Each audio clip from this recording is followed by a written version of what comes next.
Does it feel like we're in an event of time? Yes?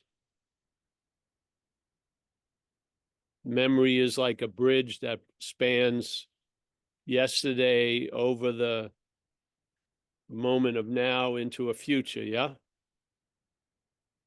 And the programming basically believes it's lined up as past, present, and future, yeah? Doesn't seem to vary. It has to inexorably go from the past through this moment into a future. Okay, now there are processes, yes? You know, food gets processed, water gets processed, things get processed. So they go under, something happens, and then there's a result. Now, when even if the car is a beta or a truck is a beta, and you have forgotten where the car is, your head will jump in and said, someone stole it. Yeah. That's a pretty quick reaction, yes? So you're hanging around, everything seems fine. Suddenly you notice that the truck isn't where you thought you put it. And there's an immediate, someone stole it. Yeah. Get the posse and the sheriff ready. We're going to look for the truck. And so on. And it just goes off. Yeah. Like that. You're going to tell me you're going to do a practice or a process that's going to put you before that reaction. That immediate reaction when you notice something isn't there. For many of us, the reaction is someone stole it, yeah, or someone ate it, or someone did something, someone moved it. Now, do you believe that you can do something to get before that moment, that process? Can you? Have you noticed it? I noticed it once at a retreat. We were there. It was a weird retreat. You could come in and out at different times, but you would meet a person in the morning, and then you would basically spend at least 13 hours of the day sitting and walking or doing Tai Chi, whatever. Yeah. But basically, the formula would be 6 hours, 7 hours every day, 3 meals a day. And this place was like the upper middle way, very nice. The rooms were great. They were better than the room I had. They had eagle claw bathtubs, 3 meals a day. And the last meal was at 6 o'clock. So usually people were doing walking meditation, like from 5 to 6, and then slowly walking to where the meal was, like a big, lovely space with a cafe and like a buffet. And sometimes the food was lined up and there's the plates, and you'd walk very slowly, obviously, very mindfully, and you would pick your utensils and then dish and try not to be selfish and shit. And maybe there's not that many peas left, but I'd like to have a lot of peas, whatever, making selfish decisions and everything. And then going slowly to your seat, and no one talked, and you would eat slowly, obviously. And you could either gaze out there or look at someone across from you, whatever. So there I was about 11 or 12 days into this thing. And then this one day I was roaming right close to the thing. When the bell rang, I was like the first one into the eating area. And as I walked in, I noticed something. They had put ice cream out. Yeah. Wow. First time they had ice cream there. So I said, wow, all right. I that just blew my whole plan. And I went right up there, got some ice cream because I thought it's going to melt or it's not going to be there. So I'm going to get my ice cream before and then go back and get the food. Yeah. Now there I was sitting, watching people coming in an incredible condition of peace and slow-mo, loving gaze, vibrating tranquility. And then I would notice their eyes land on the ice cream, and immediately something triggered. And all that set 13 hours of peace and equanimity went right out the window. And their head was thinking, what should I do about this ice cream, basically? Should I just forego eating and just get the ice cream, or get the ice cream, then get on and on? Every one of them, no matter if they were there for a day or a month, the same thing happened. Their eyes went lit up, and then you're going to tell me you're going to be mindful before that? Yeah. So the dilemma with this situation, if it is actually how valuable it is. Yeah. But with like our little saying we have here, because this is what happened with me, was if you don't see this, you're looking from it. Yeah. So if you don't see this little movement of the head, you're going to be moving as that movement of the head. Yeah. You're not going to, your parents aren't going to tell you no, or, the bird isn't going to speak in English once, and it's probably not going to, it could, but it's probably, you're not going to get the news that you're basically old news. Yeah.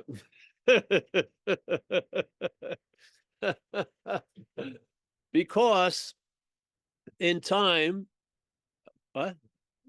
Oh, all right. It's Tuesday. All right. In time, uh, this activity of selfing for me is the quickest process. Yeah. If we're standing up and moving around and seeing, hearing, feeling, tasting, touching, it already has us as the seer, hearer, feeler, taster, toucher. And now, all right, so basically in time, you're not going to change the starting point. Yeah, because you can't get before it. Because any movement to get before it is the movement from the after it. Yeah, you see it? The feeling of being you signifies the after point. That after point, wanting to get to the before, no bueno, it doesn't work. Yeah. So that feeling that's captured as you to get before the you is after the you. It's after the before. Humbly. This is the message. Yeah. And therefore, any process that we do or engage with in time is infected by this first process. Yeah. So if the second process is about not being what the first process implies, it's what's going to try not to be what the first process implies is the product of the first process. Yeah. So now the product of the first process goes into the second process, and that second process says, I want to get out of this me. Yeah. Which you're actually not in.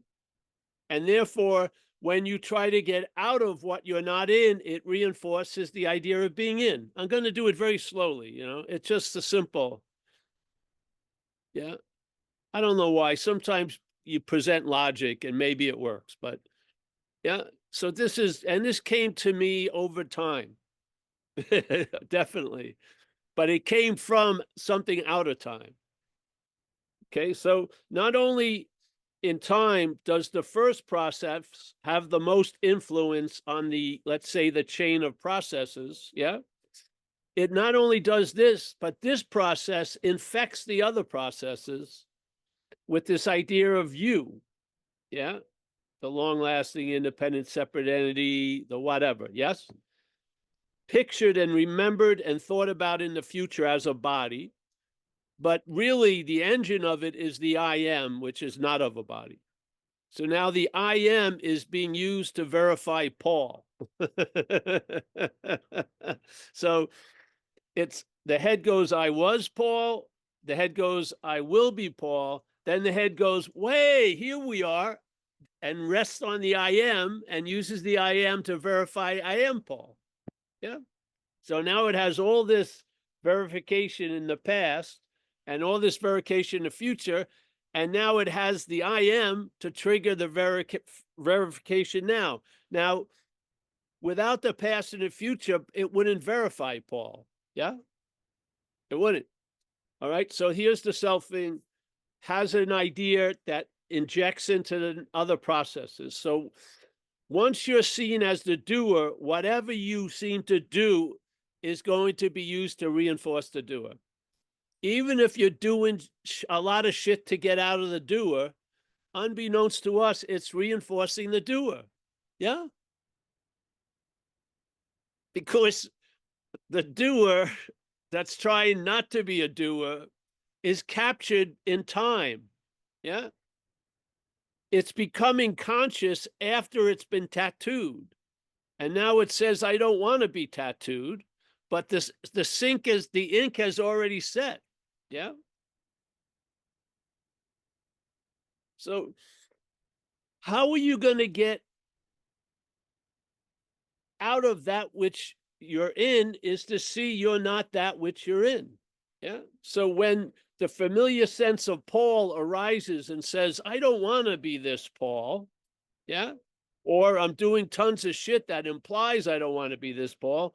You see both of that as not you. You see the one that's trying to get out of Paul is not you, and the Paul that's trying to get out of is not you. Yeah? This is the non-duality. They both get negated. You don't have to go any farther. Yeah. This is not non-44. Yeah. There's not 44 equations of the lock you have to go through to unopen it. It's two. There is the objectification of a thing, and then a subjectification of the thing that's observing and critiquing the objectification as a thing. Yeah. Thinking in a way that it's different, but it's of the same cloth. Yeah. So this is why your spiritual practices themselves are reinforcing the mistake. How can they destroy it? Yeah. I came up against this and there was no solution. Which is the solution? I just said, I heard these things and I was just completely disarmed. My head, like the smoke stopped coming out of the stack and it just stopped and paused. Yeah. And there was a quick review of all the luggage and cargo it was taking along with it. And it was seen to be bogus. You know, what are you going to do then? I don't know. Find out. See, this isn't about what I'm going to be after I hear it, the message. It's seeing what you are before you hear the message. Yeah. And then negating that hearer of the message. Yeah. Negating it. So when you start hoping to become a non-you, you see both that thing that wants to be a you and doesn't want to be a you is not you. Yeah, that's all. And what happens is you hit the mark. Yeah, the casino, you won. Ding, ding, ding, ding, ding, ding, ding. The interest and attention actually leaves what you're not. It does. It migrates, starts enriching your day. Yeah. Instead of using the fuel to seek the fuel, you just swim in the fuel, so to speak. Yes. So instead of living an emphasis, which is not on the awareness, but the what is aware of. Yeah. So the awareness gets sort of forgotten, and the awareness brings into contact is emphasized completely. Yes. It's way, way off. This sort of changes that. And now you're just sort of marveling at the awareness. And then the things are just a reinforcement of that. Yeah. Yeah. To the point where what you are the closest you can get to what you are is seeing what you're not. Yeah. Because you are the awareness of what you're not. You are not aware of what you're not. You are the awareness of what you're not. You are not aware of what you're not. You are the awareness of what you're not. It's different. It's different. It is different. Yeah. Awareness claimed is not the awareness we're speaking about, because awareness claimed has been shot into with time and interest, and it becomes a form of looking. And that form of looking is blind to the source of that looking, which is awareness. So you are aware all day, but the head likes to emphasize what you're aware of. Yeah.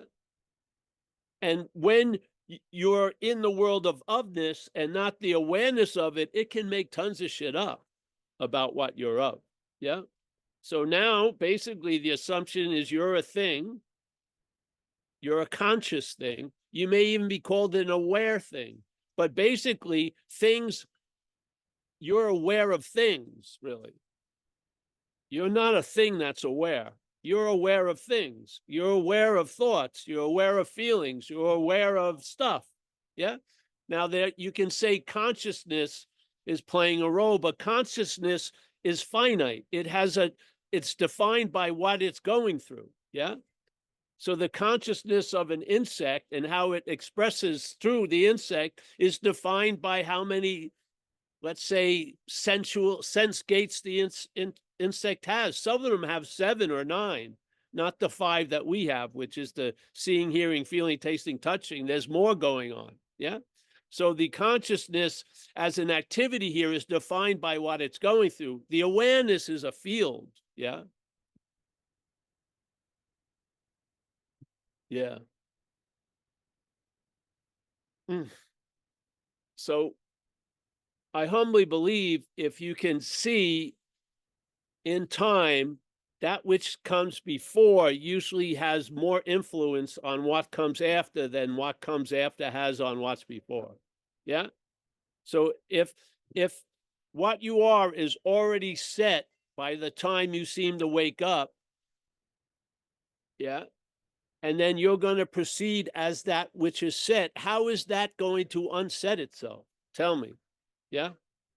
When it's like the thing in recovery, I don't know, I would say me is quite like a lot of others. And when I heard you have to quit playing God, it sounded like there's something else I've got to stop doing, which is I'm playing God. Yeah. But no, the quitting playing God is you see that which is playing God is not you, and you lose interest in the playing God.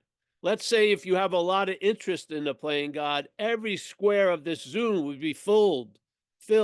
When you lose interest, there's one square, yeah, that's holding the interest in that, yeah. The other interest is somewhere else, pretty much enriching your day, yeah.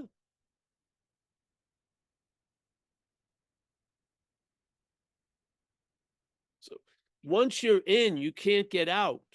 The thing is, it's a question: are you in? And if you feel like you're in, who is it that feels like it's in? Yeah. And I found the solution was not an escape. It was the great wisdom of no escape, because you can't escape from an imaginary place. You can't. It's impossible. Yeah. You can't arrive at where you already are. It's impossible. You have to imagine you're not where you are to have the experience of arriving where you are. And I think this is what the head does. It's so it's so invested in arriving, it forgets that it's never left, or it seems to, or it allows us to seemingly forget that we've never left. Yeah. When you lose interest in that, its ability to have you seemingly forget weakens incredibly. Yeah. And then shit that you didn't notice before, with the help of these glasses of non-duality, you start seeing shit. Yeah.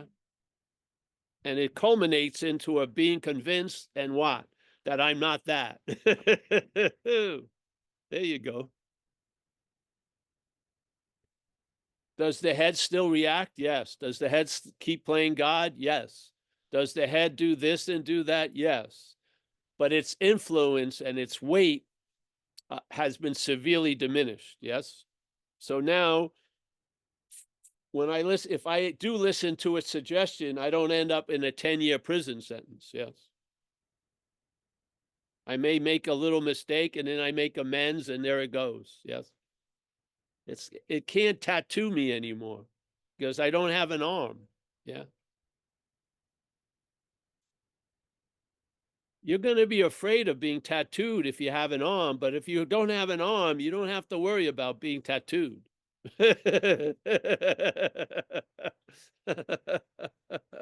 So here you are. I mean, it's like an end run around mental logic. Yeah. You do not follow the logic that a sense of individuality implies there's an individual, or doing implies there's a doer, or seeing implies there's a seer. You don't go with that anymore. You don't. You just see seeing. Yeah. Yeah. Doing. Is there a sense of individuality? Yes. Does that imply does that mean you're an individual? No. Yeah. Yeah. Can you have a sense of dread when there's no threat? Yes. Can you? Yes. Your head can make up tons of shit. So you don't think it can make up a sense of individuality when it has you living and sleeping in a room that has you as a thing, as on a poster, every wall and ceiling, there's you, the action figure. Of course, when you're dreaming, you're going to take yourself to be the action figure. It's posted everywhere. Yeah. uh, so there is this, whatever. This is, if you need to be convinced that you're never going to get it, I think that's a good presentation. Yeah. I've seen it. We had one day we were talking about this exactly. And then one of the guys at the meeting had a beater of a truck, thought he knew where the truck was, didn't see it, and went off as if someone stole it.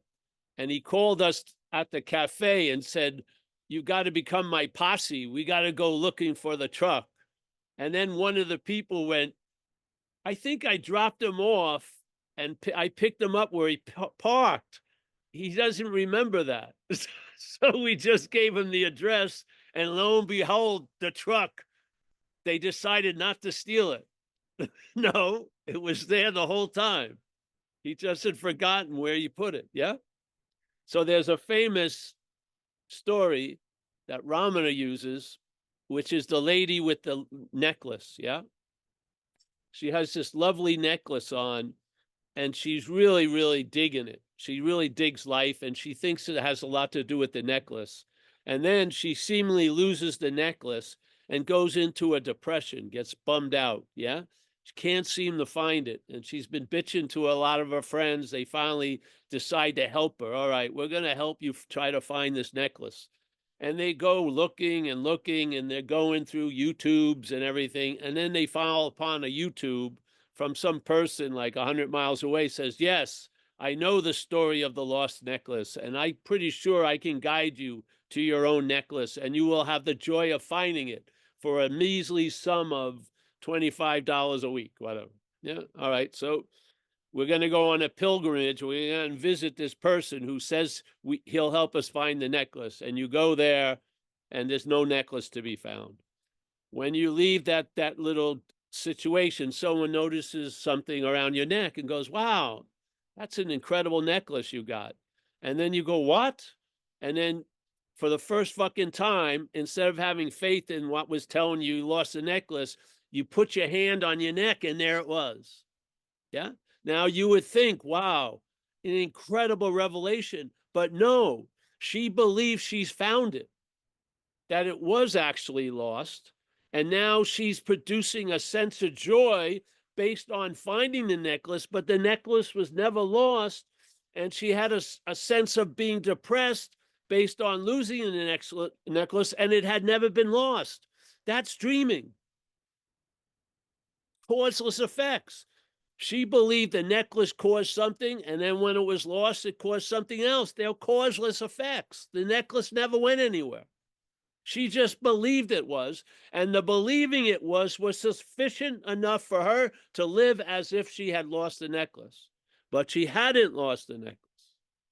Yeah. This is the message in a way. Just hear the message and sit and feel something. Yeah. And maybe you'll realize that which you're not is never going to get out of that which you're not. Yeah. Every time it tells me it's disappeared, it's appearing right on the Zoom telling me it's disappeared for 3 weeks. The appearance is still there. Don't you see it? So, simple message. I'll pound away to the day I pass on. I don't care. I mean, I truly was told by something I have great faith in, hey, if you don't see this, you're looking from it. If you don't see the manufacturing of the you, you're going to be looking from that manufactured you. Yeah. And it's going to try to get out of itself, and it's going to try to get into a better self, and it's going to try to transcend all selves, all the while as the self. Yeah. So the product is going to try to get out of the product line as the product. Yes. It's part of the product line. Yes.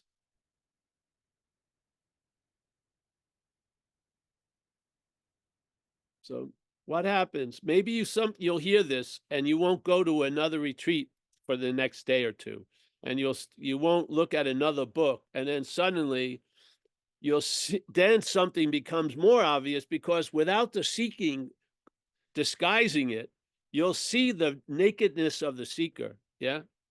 You'll see the emperor wearing the clothes of seekerhood is fucking naked. Yes.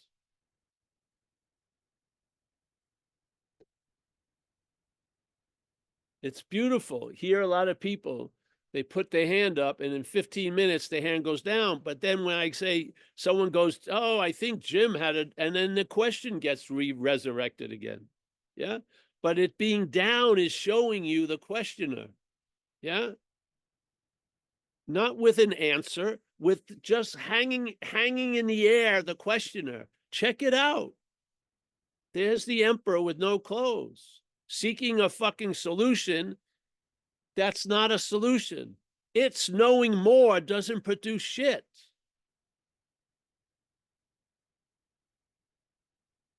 Yeah, yeah. So there you go. So third process, fourth process, fifth process, infected by the idea of the first process. Yeah. All the way. There'll always be a feeling of you that wants to get out of the feeling of you. Yeah. You'll picture it as chanting I'm not a body as a body identification. That's an obvious one. Something that's not a body does not have to chant it's not a body, obviously. It's very clear it's not a body. It's so clear it's not a body that it's not a body.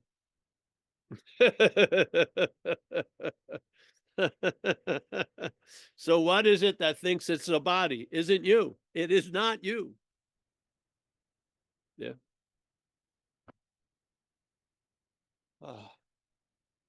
So self-inquiry, humbly. You, let's say, is now going to ask whatever, who am I? Yeah. Do you realize that what's asking, who am I, and what's being asked, who am I, both are not you? Yeah. This is the beauty of self-inquiry, because you get both of what you're not in the same room at the same time. And usually you'll get a negation. Yeah. Maybe before the negation, the one thing will say me, I'm me, but that's obvious. And then suddenly there's a pause, and your original face, which isn't a face, is there. Yeah. Usually the objectified self and the subjectified self aren't in the same room at the same time. Some subjectified self is running the narration about what the objectified self has done or not done. Yeah. But to get them in the room at the same time and have the subjectified self go, who am I, to the objectified self, they negate. Yes, there you go. Bing. What was there? What's left? That which never left. Yeah. What's left when there's a negation? That which never left. Yeah. So now, when you notice the subjectified and the objectified self, it's no big fucking deal because you're neither of them. Yeah. There's something in us has been convinced. Yeah. Has seen through the veil, saw the emperor with no clothes, and it was sufficient to realize every time you see it with clothes, the emperor has no clothes. Yeah. I have great faith in this message. If you want to take a vitamin supplement, call it satsang. Come to satsang, you'll get reinforced. Yeah. And see where it takes you. Yeah. Because wherever you go, you've never been gone. Yes. That's the beauty of it. Yeah. What a lovely day not to be Paul. Yeah.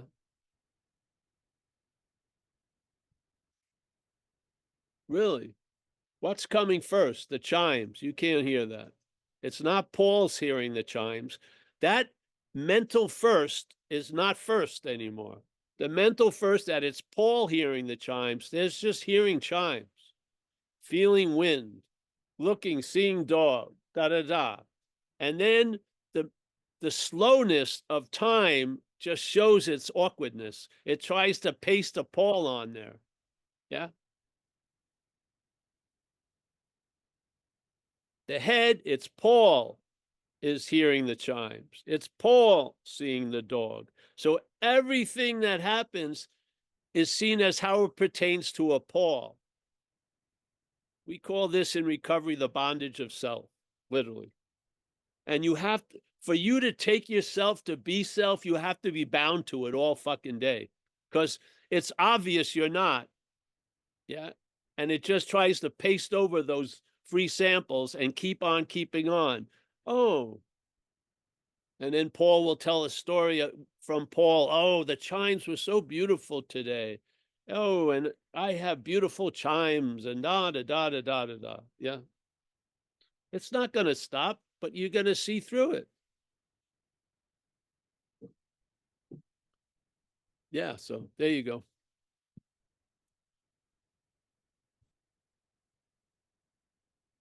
It's like here, you know, we see we're doing an autopsy on ourselves. Yeah. Here I am. Just, all right, hold on. Let's get this right. Let me get this out of the way. Hold on. I can't do it. Oh, here we go. Here we go. Just here you go. Nothing there. Nothing there. But you appear to be, yes, definitely. But what's before the appearance is not an appearance. What is before the appearance that is not an appearance? All right, well, there you go.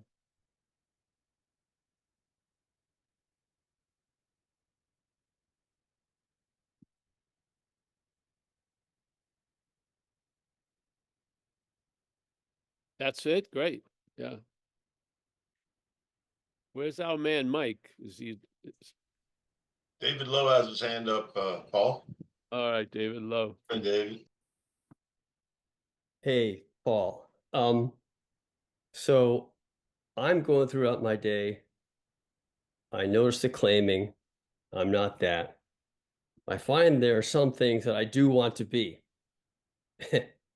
And so in that case, since I can't change the programming, I'm not that wants to be that.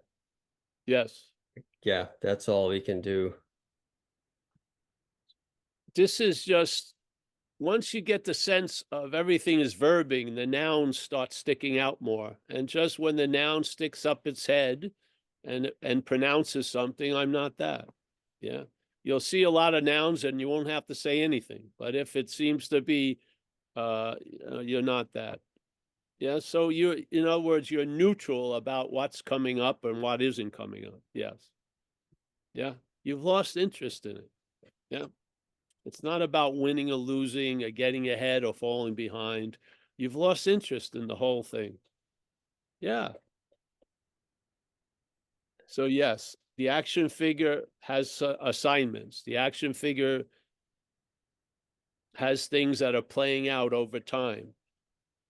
If you ever read Buddhism and they talk about the formation of this experience of being a person is like I think it's the skandhas, the 5 skandhas that are just non-organic things that are get together and they produce this appearance. And here's the dreaming, yeah. But each part is not a part of anything. It just makes this whole event occur. And then for some people, they have some samsaras or that are deep mental grooves. Yeah. In other words, that hiccup is going to hiccup for a while. Yeah. And then you'll see, wow, I have a huge blind spot. Like when I have one of my cars has a big blind spot. You don't see if someone's right on you on the left. Yeah. Wow, that's good to notice. Am I going to work really hard to change that blind spot? No, it's just the car. So now I just know that it has a blind spot. Yeah. So this is how it goes. I mean, this body and Paul, the subjective idea of the body was like an urban renewal project, just constantly having to be worked on. When I saw I wasn't a body, it was one of the most liberating moments. And I was freed from the need to be liberated because your need to be liberated is of a body. Yeah. Of your nature, there is not a cage that you could be kept in to be liberated from. Yes.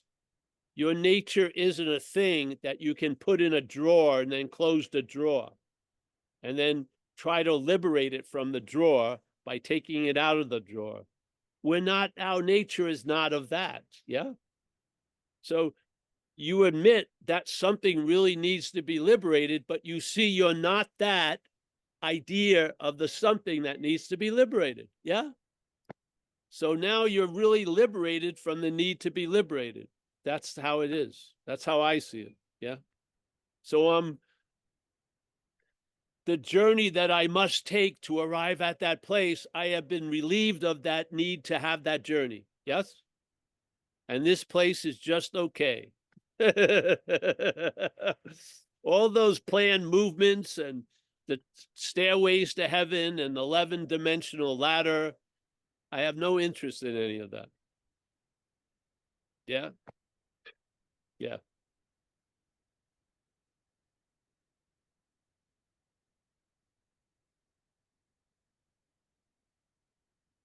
If I had interest in it, I could use it and say I have no interest in that. I'm not the one who has interest in it, but I don't even have any interest in it. So I don't even have that. Yeah. When someone talks about they're in 28,000 shades of transformation they've gone through DMT and ayahuasca and everything else, I could care less, literally, because they always arrive at the same fucking place, them. I'm not interested in that. Yeah. I don't care if you're a Superman as a man. I don't give a shit. Yeah. Wow. By the time you put on your outfit, you'll be dead in a week or something. It seems to be a real waste of production value to make everything that's finite. It makes no sense to me. Yeah. I'm just trying to do less harm and just crawl across the finish line with some dignity.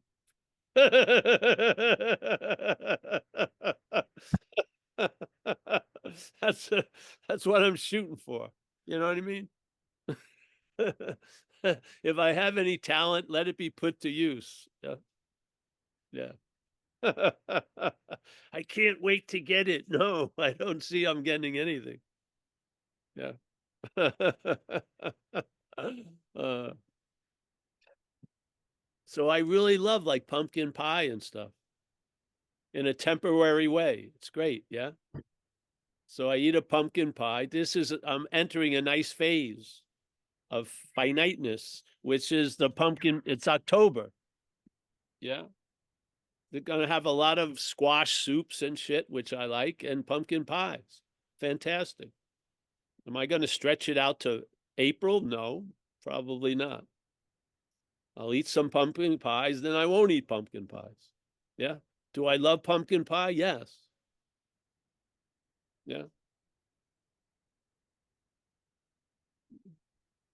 It's like easy, simple, you know? Like Zen, blue is blue and red is red. You know what a great gift that is to see blue is blue and red is red? Yeah. You are what you've been looking for. It's just not the you that was looking for it. Yeah. But you are what you're looking for, but it's not the you that's looking for it.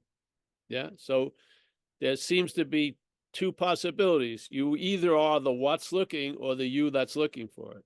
They're trying to help you with that by saying what's looking is what you're looking for. So they can't make it any easier or simpler. Yeah. Whatever can be perceived cannot be perceiving. Yeah. Do you know what perceiving is? Perceiving is becoming aware of things. Yes. I perceive this chair or this body. So whatever can be perceived, in other words, whatever is appearing to be a thing here is not that which is perceiving. Yeah. Now hold that and then go up to the head with this. Don't go into the head empty because it will fill you up with a lot of shit. Go into the head with this and then listen to its narrative. And its narrative is what can be perceived is what's perceiving. Yeah. You are a conscious thing to a point where it's the thing that's conscious. That consciousness is an attribute the thing has. You don't need to study the head for 800 hours. 5 minutes will tell you. Yeah. What is its narrative based on? That a thing is that which is perceiving. I had a weird experience. I heard a voice in a book from a guy in 1200 AD called Huang Po, and he cleared it all up for me. He says, whatever can be perceived cannot be that which is perceiving. There you go. Yeah. You lose interest in that, it dries up. Yeah. You lose interest that you can be out of a moment and you lose complete interest in getting into the moment. Completely. You completely do not make any moves to get into any moment. Yeah. It's just completely put out. It's just, yeah, completely. Yeah. It's not because I arrived in the move in the moment. It was because I can't leave the moment. Yes. That which makes a dualistic possibility is impossible. Yeah.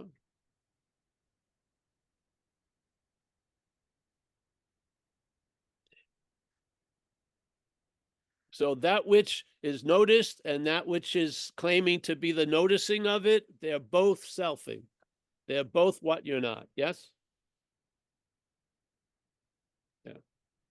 If you see the one without the other, there's not going to be an ease and comfort. Yeah. If you see both, there's going to be a loss of interest. Yeah. Yeah.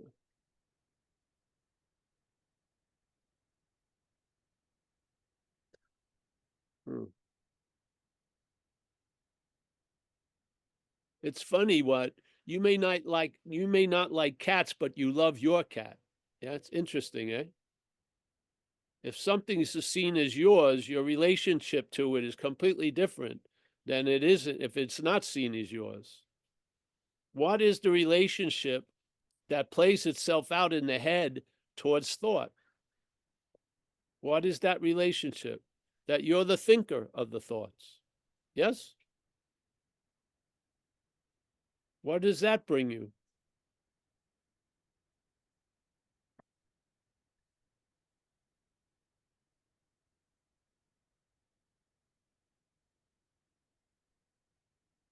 You love your kids. Do you love every kid? Probably not. You probably hate some of the other kids in kindergarten, but your kids are like gilded in gold. Yeah. It's interesting, isn't it? How much meaning is given.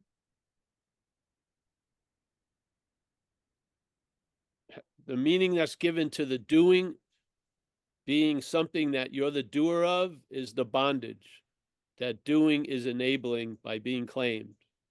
Yeah.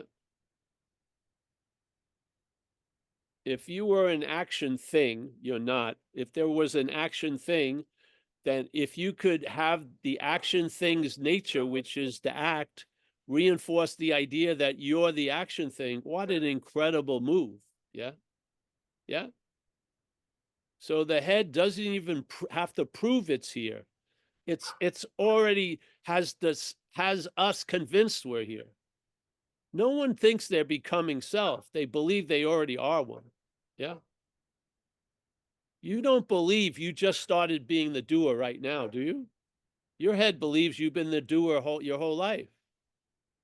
Yeah. Or whose life would it be anyway?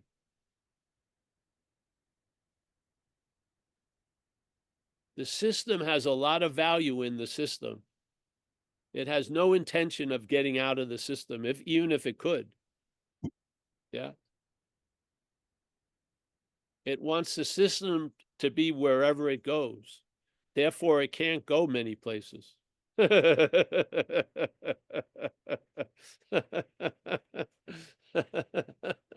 It wants to go. What was that whole drive of trying to get into the moment? Wasn't that an arrival trip again? So you wanted to go to where you already were. You already are in the moment, but you, the idea of you, wanted to go there at the expense of the relaxation being in the moment produced. It became an exotic possibility that if I do all these machinations, I'll be in the moment. Yeah. Yet you are always in the moment, but the mind doesn't see any value in that, the head. Yeah. Because it's not your story. The story is to find shit and lose shit. Yeah. It will sign up for 50 years of becoming, but it has no interest in being right now. None. It has a lot of interest in becoming something. Yeah. And it will sign up and you'll pay a whole lot more to go to a place that's going to support your desire to become than to go to a place that says you already are. You were. Yeah. It's just that simple. It's not us, it's how the head is. The head doesn't have any value here. Why does it use this moment to think about yesterday and tomorrow all the time? It doesn't value here. It doesn't. It values a special here, which is always in the there. Yeah.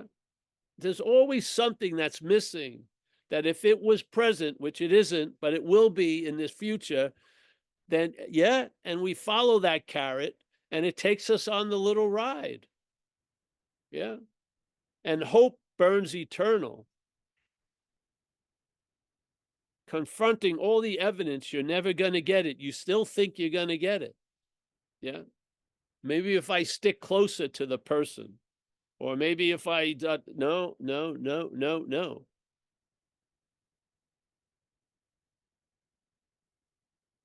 Hmm.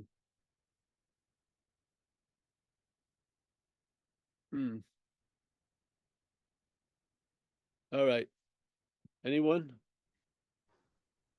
Yeah, hey, Paul, Mike D has his hand up. All right, Mike D, come on in. You're already in, eh? Hey, Paul, good to see you again. Yes. I was thinking about this reconfiguration process, which I had a nice experience, but generally speaking, as we talked about last time, we have thoughts about feelings, feelings about thoughts, actions based upon sensation, sensation based upon actions. That ping pong machinery of the mechanical process goes so fast, and as a byproduct, it creates that sense of me. And I'm sitting here saying there's no way in hell we're going to be able to outmatch that mechanical process, which you've already said is true, because the byproduct is what we take ourselves to be, that me that thinks it's going to do something. Yes. But an Yes. interesting experience this morning, I had a day off from work and I got to sleep in. And from a deep sleep, not a dream state, I'm not awake yet, but just slowly waking up from a deep sleep state, there's a barking of a dog. So first came the sensation of barking of a dog, and slowly there was that reconfiguration process of, I hear that dog barking. That I byproduct came about. And the feeling of, oh, that's annoying but it came about so slowly. Yes. And that bubble and the reconfiguration process was so slow from that deep sleep state, waking up. Then Right. comes the, okay, what time is it? Okay, I need to go somewhere. There's an action that comes based upon the time. But the sense that I got at that time, it was just a very thin veil of reconfiguration. That Yes. was nice to pierce through, as opposed to the daytime where you say you're just outmatched. There's thoughts and feelings and sensations. And that reconfiguration process is a very solidified thing that has no hope. It was nice just to see from that deep state, waking up and just slowly, as opposed to it snapping into place. It's almost like you had to pull the cord a couple times to get that configuration process to get the day started. So I Yes. just thought maybe that was a different perspective of seeing this byproduct of the mechanical process as the thing that we take as me. I thought that was an interesting perspective.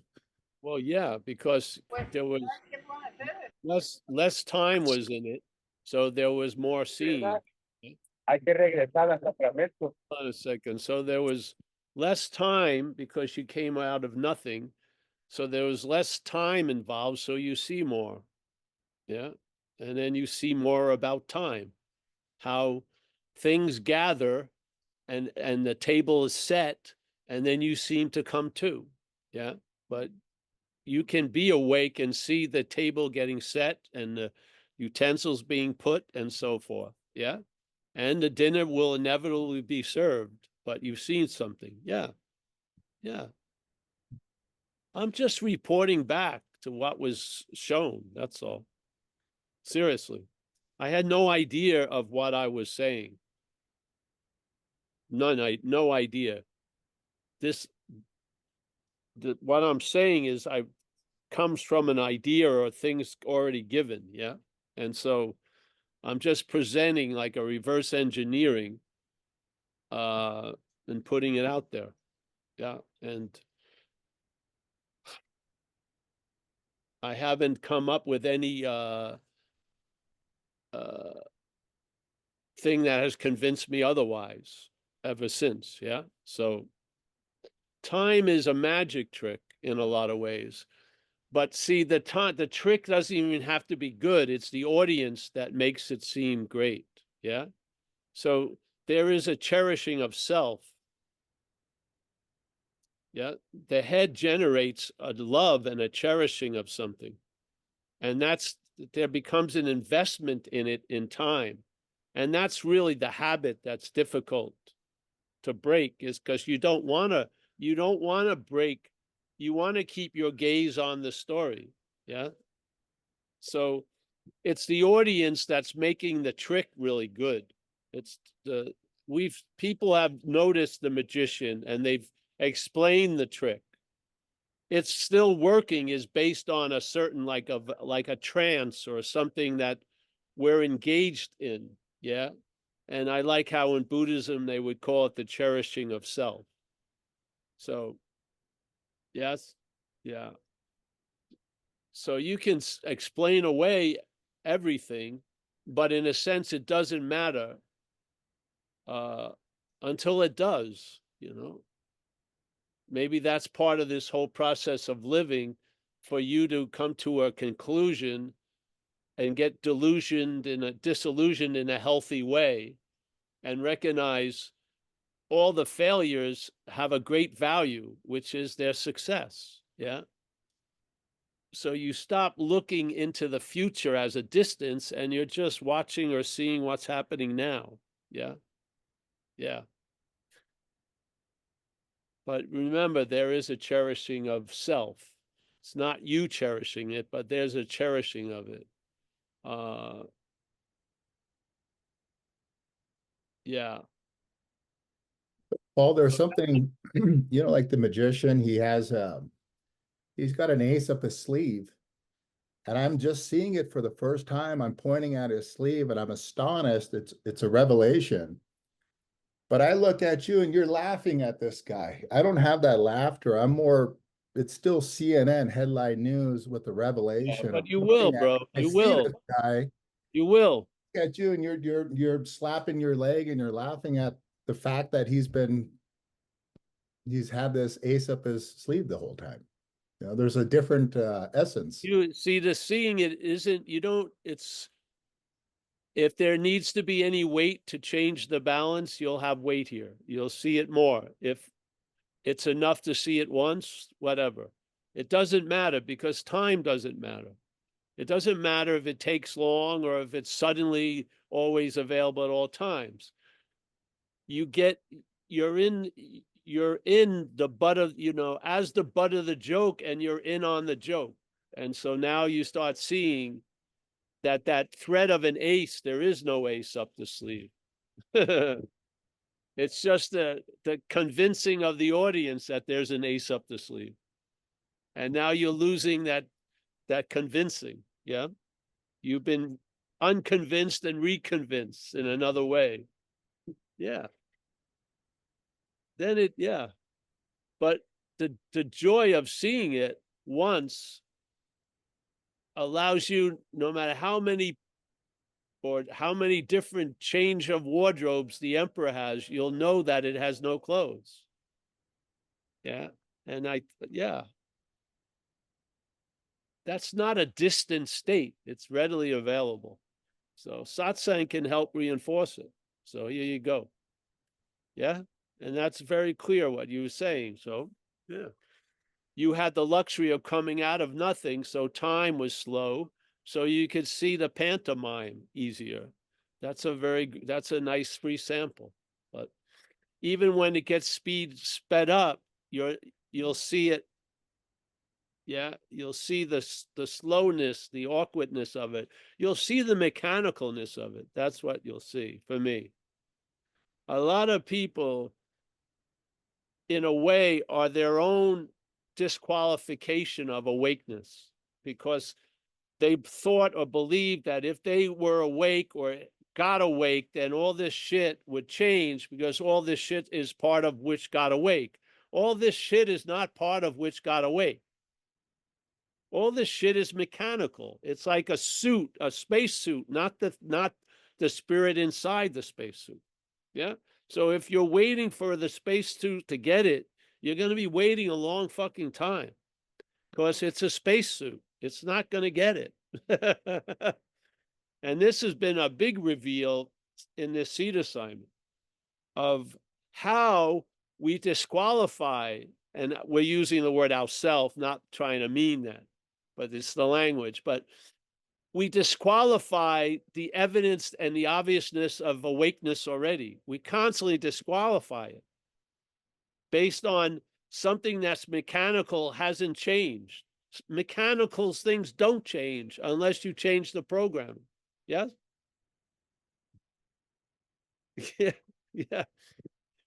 A toaster is going to be a toaster. That's what it's going to be. So I had no idea of that. I thought you could get it. I did. When I was moved to get interested in these topics, I thought I was going to get it. I did. And then that crashed on the shores of reality, and many other misassumptions and misunderstandings that were taking up a lot of the space I call me had to be seen and undone in a way. And they were.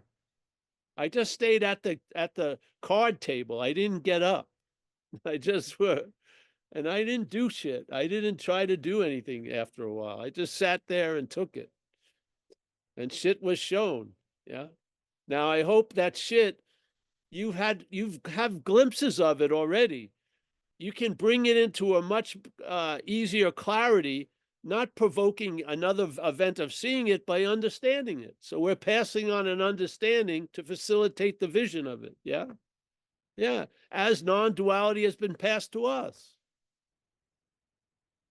And I'm hoping we're doing a good deal with it. Yeah.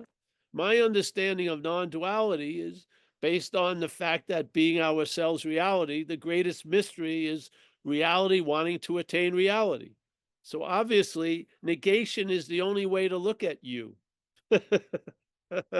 Instead of trying to reaffirm you as everything, negate it as something. Yeah. And maybe you'll sense the everything. Yeah. Disaffirming this as being everything in all things is ridiculous to me. It doesn't work. Yeah. Because you'll just go to the kitchen and be fucking pissed off at your girlfriend or something. And you'll be disqualified right there and then. Yeah. But to use this presentation as a negation of its reality, to me, works. It's the only one, it's the only movement that actually has worked. Yeah. So I'm a true believer in negating the appearance of what we call us with the message of I'm not that. Yeah. And if you negate one and then the other thing appears, negate the second, and there's not going to be a 58th one. Yes, it's just not two. That's all. I'm not that twice. That's it. Yeah. Yeah. And some unsuspected inner resource will be rare, so suspected it'll be you from now on.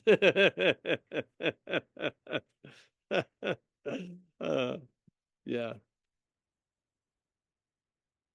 All right. I think that's it, eh? Mike D, thank you. Thank you.